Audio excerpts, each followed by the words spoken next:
Hey guys, so I got a list of questions here. I'm going to try to go through as many of these as I can. Some are health, some are fitness, some are just lifestyle stuff. So I'm going to go through these. Hopefully you guys get a lot of value out of this. Question number 1, calorie counting versus carnivore, which wins? That's a really good question. So calorie counting is super beneficial as far as figuring out how much you're eating a day. You can gain fat on a carnivore diet. You can gain fat on just about every diet I could think of. So calorie counting is beneficial in the sense that you're able to restrict or at least understand how much you're really eating. Now, what I like about carnivore, and the reason I think so many people are experiencing benefits with this, is that with carnivore, you start to naturally eat less. So the need to calorie count kind of goes down because your appetite goes down. The food is high in protein, so you get super satiated. It's a great way to get high satiety out of less food. So I think that's the main benefit to carnivore for me, at least. I would say carnivore wins. So morning routine, great question. So my morning routine, I like to start early. Most days I'll try to get up somewhere like 4:30ish. I like to go to the gym, work out. I try to have my full day planned out ahead of time. If I have my day planned out the night before, that's perfect. So I get up and I just get straight to it. I work out, and then after that, it's just going right into work. Next question is, how does the average person achieve optimal health and weight loss? So the average person, if you're trying to go for optimal health and weight loss at the same time, what you want to do is you want to increase nutrient density.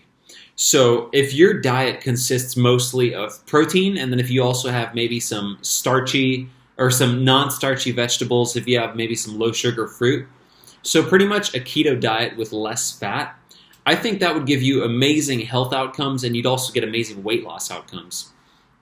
I think carnivore is fantastic for this.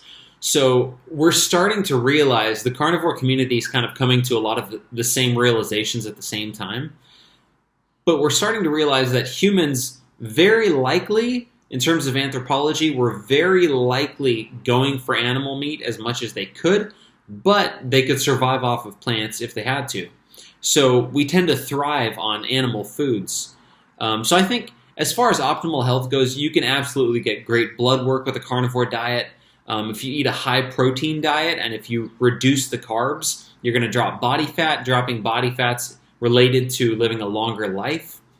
So all of that is super beneficial. Okay, so this relates to the other question. Are body comp and longevity related?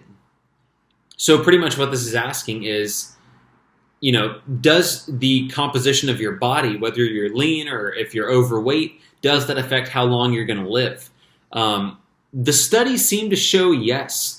So it does seem to be closely related, your body composition and longevity. But I don't think body comp completely explains longevity. So a lot of people talk about, I'll try to lose as much fat as possible and gain as much muscle as possible with the goal of living as long as possible. Is body comp a key indicator of longevity? That's a really good question. So that actually kind of relates to the other one. Body comp and longevity are definitely related, but I wouldn't say that it's not a perfect correlation. So if you get great body comp, so you drop your body fat, you increase your lean mass, you are not automatically going to live to 100. You're not automatically going to have the longest life possible, but dropping body fat will decrease your all-cause mortality, which will lead to living a longer life.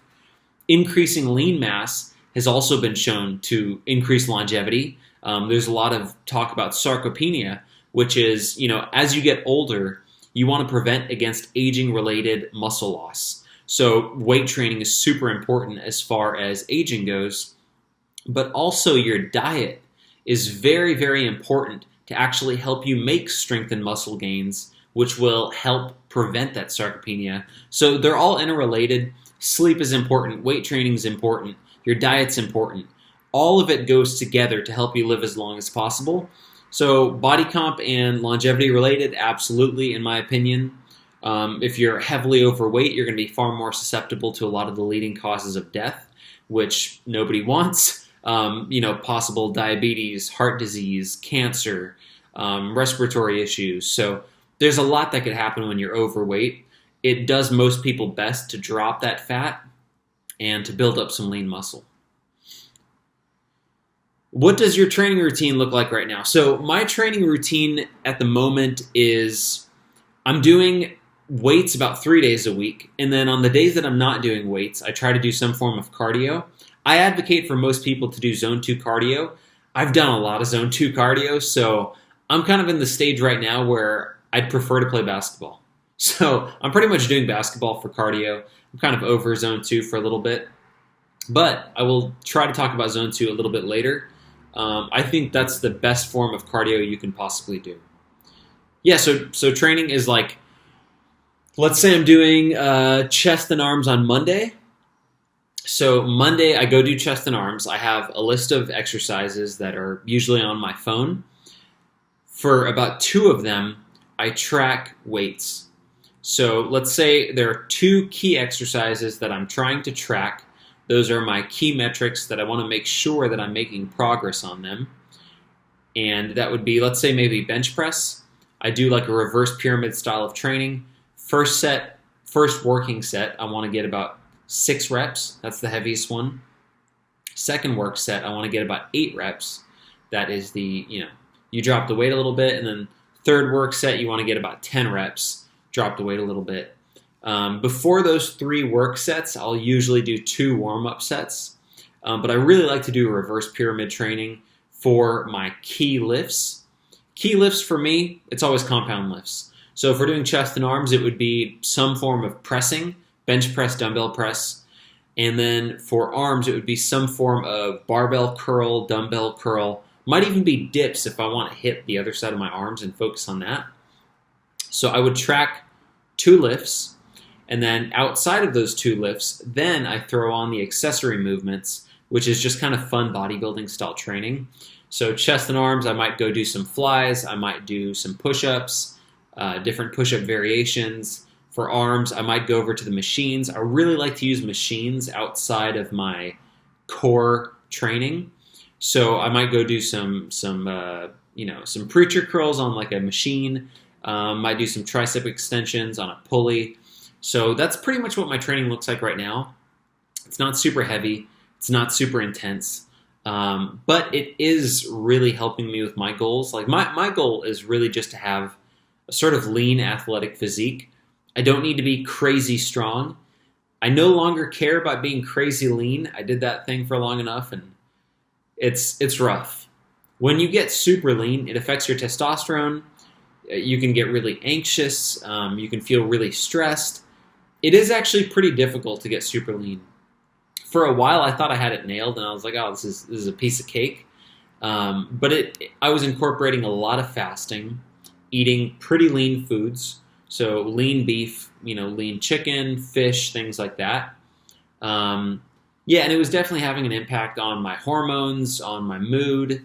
So I don't think it's natural for guys to be at 3, 4, 5% body fat year round. It doesn't really make sense to me.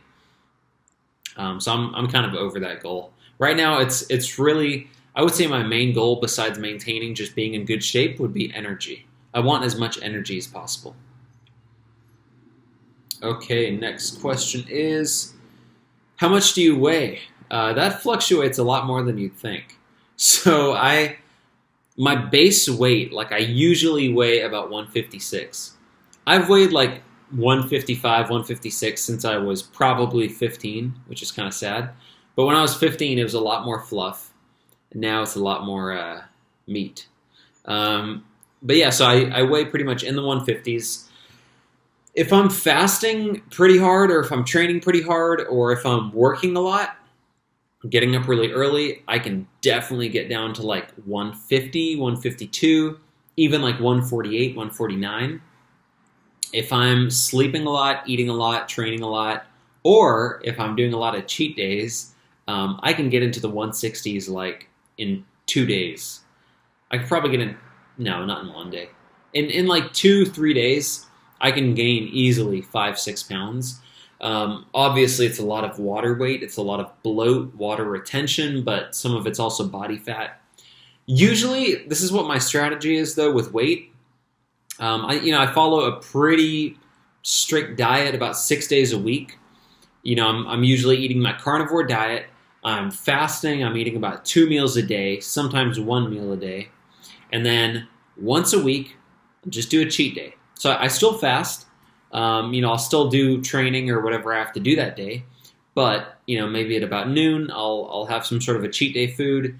And then at night, I'll also eat whatever. So for me, cheat day foods, I'll go get Jamba Juice. I'll go get Domino's Pizza. I'll go get, whatever, a cheesecake, things like that. Back on the diet the next day. I find that cheat days do nothing to hinder my progress. Like, they don't hinder any progress at all for me. In fact, I personally feel like I sometimes feel better after a cheat day. I have really good training sessions. My sleep might improve. My muscle density sometimes improves. I feel like I get filled out more. So I don't have an issue with cheat days. And if you guys are super lean and you've hit your goals, I think you can probably incorporate those. But when you're still trying to lose fat, you don't want to incorporate cheat days. Why did you stop a vegan diet? Okay, that's a great question. So many reasons. I first got introduced to a whole foods plant-based vegan diet pretty much just through research. I had a lot of health issues myself, a lot of gut issues, a lot of skin issues, fatigue, lethargy, things like that.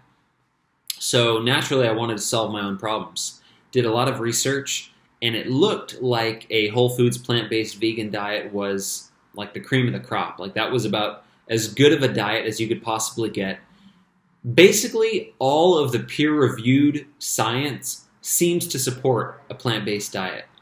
So if you're going at it from a scientific point of view, at first it seems extremely difficult to say anything bad about a vegan diet or a plant-based diet. It seems as if all of the science stacks up in its favor, and I obsessively studied that stuff back in the day. But my health started to get worse and worse, and I tried so many different things. I was playing with FODMAPs. I was trying to reduce lectins and anti-nutrients. I was making sure that I was eating sprouted foods. I was cooking beans. I was trying to figure out, why is my digestion so bad? Why am I so gassy?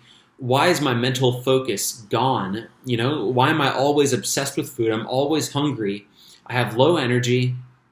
I was honestly just starting to feel like crap. I did a vegan diet for over 4 years, and by the end of it, I was really starting to feel like crap. So for me, at some point, I had to admit to myself, you've run dozens of experiments with this. You've tried so many different versions of this. I had started to incorporate fasting. I was supplementing so many different vitamins to make sure I was getting iron. I was getting B12. I was getting plant-based DHA. All these different things. Finally, I had to admit to myself, this is not working.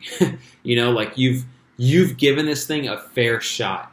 I watched the documentaries. I read the books. I was familiar with all of your top vegan doctors, and it just didn't work for me, guys. So basically, I started to slowly reincorporate animal foods, and then I just went full-on keto, and that was a game changer for me. It was almost overnight I felt better.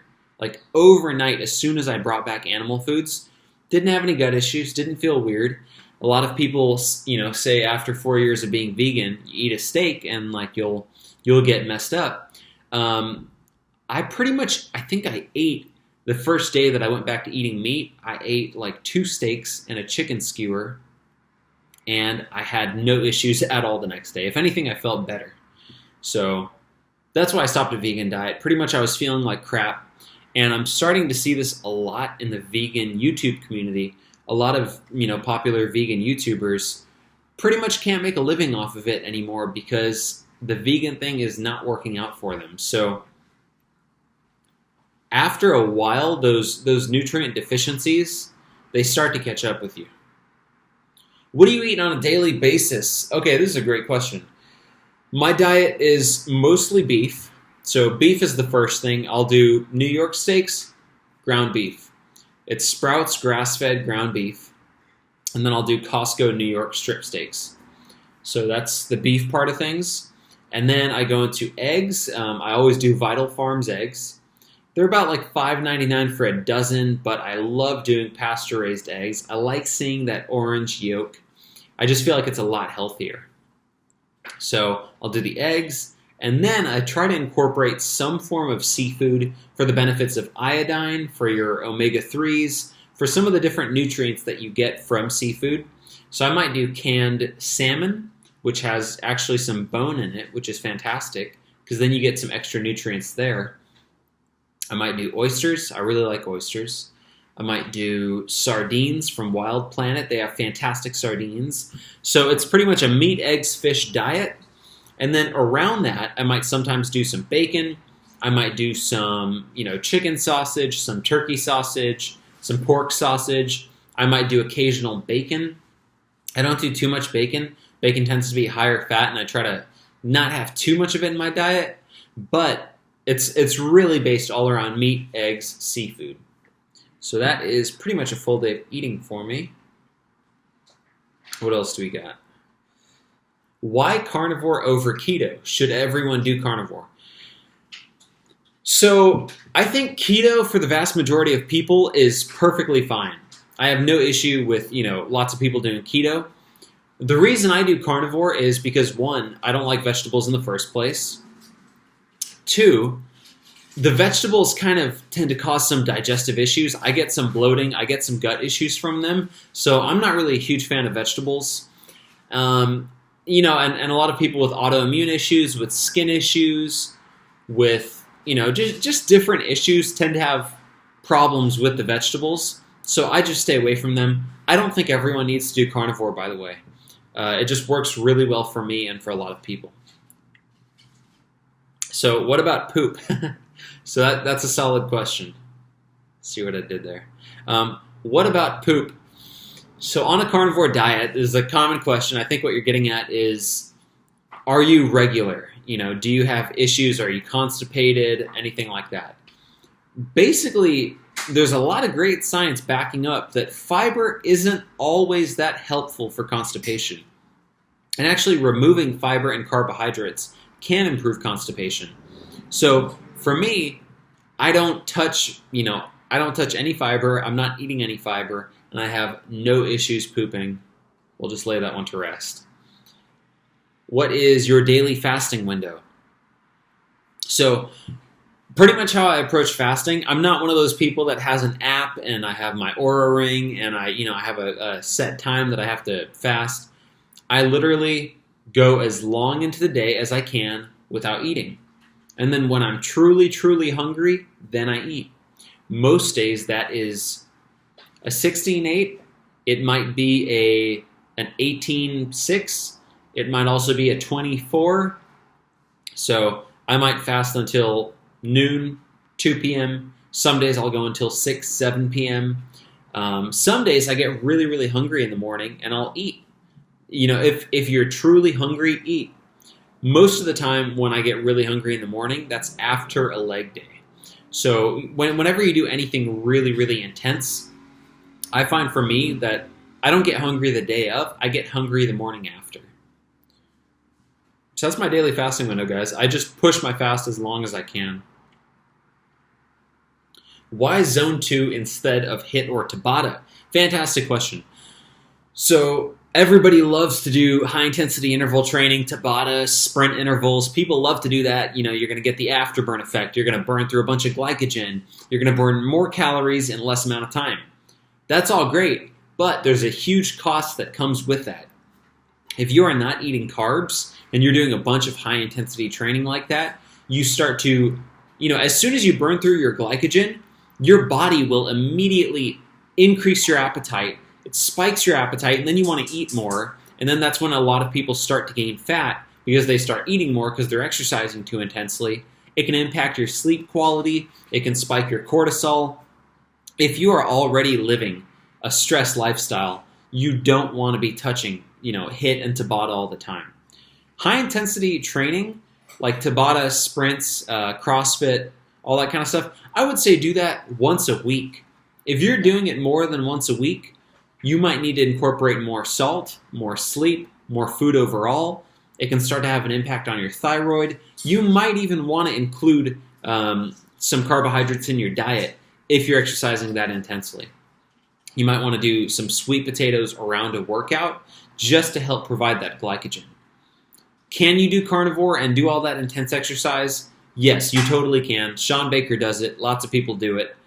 But I personally think that is kind of pushing your body, and it might set you up into like an inflammatory state. So I'm not a fan of it. I would prefer people do a more gentle, like zone 2 kind of cardio where it's, lighter intensity. And I would say go intense on your lifting. So lift intense, but don't do intense cardio. What's your ethnicity? So I haven't had to answer that in a long time. My ethnicity, my dad is pretty much like ethnically German, but he's an American guy, Caucasian American dude. My mom is Guyanese, so she's a mix of Indian and Arab, but she's from the West Indies, Guyana, which is in the northern tip of South America. So that makes me whatever I am. I don't know. Okay, this is an interesting one. How long have you been carnivore? I've been carnivore for over 2 years now. It's like 2 years and 2 months now. I've been doing the carnivore diet. I've been keto, though, for it's been about 2.5 years. So it's coming close to 3 years on keto, but it's about 2.5 years doing keto. And then carnivore has been over 2. Thoughts on flexible dieting? Flexible dieting, I personally have some issues with that because I think that it can lead people to get micronutrient deficiencies in the long term. In the short term, yes, it seems perfect. You lose weight, you get to eat whatever you want. But in the long run, you can really set yourself up for some vitamin deficiencies, micronutrient issues. I don't recommend it. I don't think it leads to a healthy style of eating.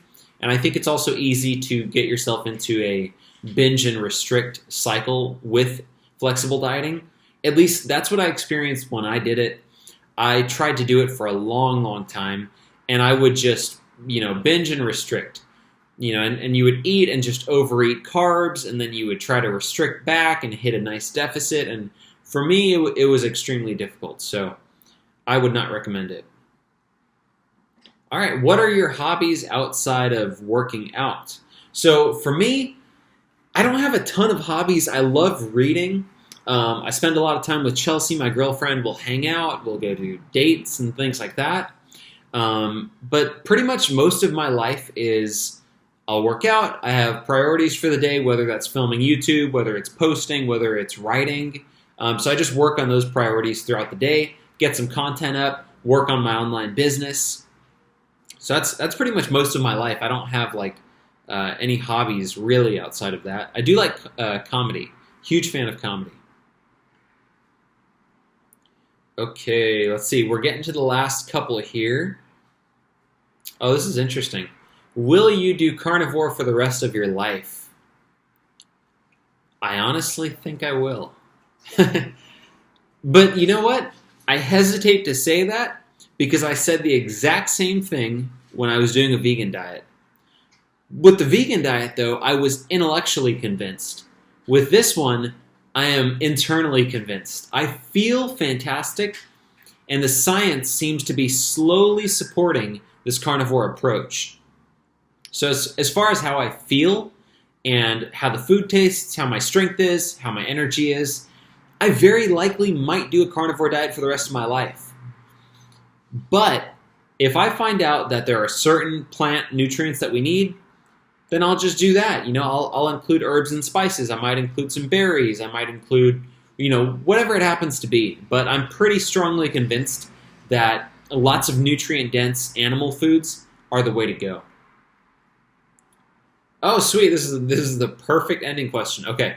How does your carnivore shredding program work, and how is it different than other fat loss keto plans?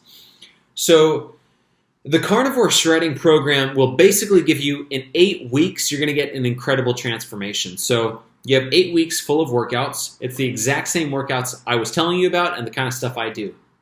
You got your zone 2 cardio, you've got your weight training, and it'll guide you through, how many sets, how many reps, exactly what to do on which day.